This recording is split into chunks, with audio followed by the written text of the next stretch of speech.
أشرقت نفسي بنور من فؤادي حينما رددت. اسی طرح ایک اور حدیث ترمذی کی جلد نمبر 2 میں آپ صلی اللہ علیہ وسلم نے حضرت علی کی فضیلت کے متعلق فرمایا. ترمذی کی حدیث 3719 نبی کریم صلی اللہ علیہ وسلم نے فرمایا علی مجھ سے ہے اور میں علی سے ہوں. اور آپ صلی اللہ علیہ وسلم نے فرمایا کہ نقض عہد کی بات میرے علاوہ اور کوئی ادا نہیں کر سکتا مگر صرف علی. میں کر سکتا ہوں یا علی کر سکتا ہے. صحیح حدیث ہے 3719 نمبر. اسی طرح آپ صلی اللہ علیہ وسلم نے بخاری ترمذی کے اندر جلد نمبر 2 میں حدیث نمبر 3716 آپ صلی اللہ علیہ وسلم نے اس حدیث میں بھی، یہ حدیث صحیح ہے، بالکل صحیح حدیث 3716 نمبر. تو آپ صلی اللہ علیہ وسلم نے فرمایا کہ علی مجھ سے ہے اور میں علی سے ہوں. اس قدر آپ صلی اللہ علیہ وسلم کو اپنے داماد حضرت مولا علی المرتضی رضی اللہ تعالیٰ عنہ سے محبت تھی.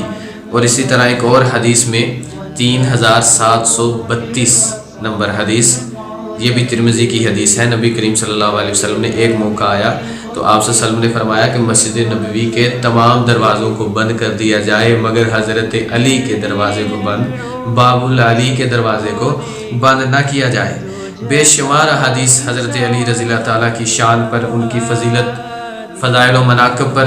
اسی طرح ترمذی کی حدیث 3734 نمبر آپ صلی اللہ علیہ وسلم نے اس حدیث میں فرمایا کہ سب سے پہلے اسلام لانے والے حضرت علی ہیں اور سب سے پہلے نماز ادا کرنے والے بھی حضرت علی ہیں. اور حضرت علی رضی اللہ تعالیٰ نبوت کے پہلے دن ہی ایمان لے آئے تھے. اسی طرح ایک اور حدیث حضرت علی رضی اللہ تعالیٰ کی فضیلت پر، حضرت علی مرتضی رضی اللہ تعالیٰ کی فضیلت پر ایک اور حدیث نبی کریم صلی اللہ علیہ وسلم نے فرمایا. ترمذی کی حدیث 3736 نمبر آپ صلی اللہ علیہ وسلم نے فرمایا تم میں سے صرف مومن ہی محبت کرتا ہے علی سے، تم میں سے صرف مومن ہی محبت کرتا ہے اور منافق ہی بغض رکھتا ہے علی سے.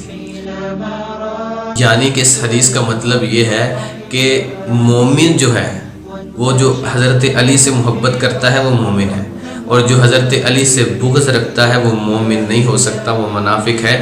منافقوں کی پہچان یہ ہے کہ حضرت علی سے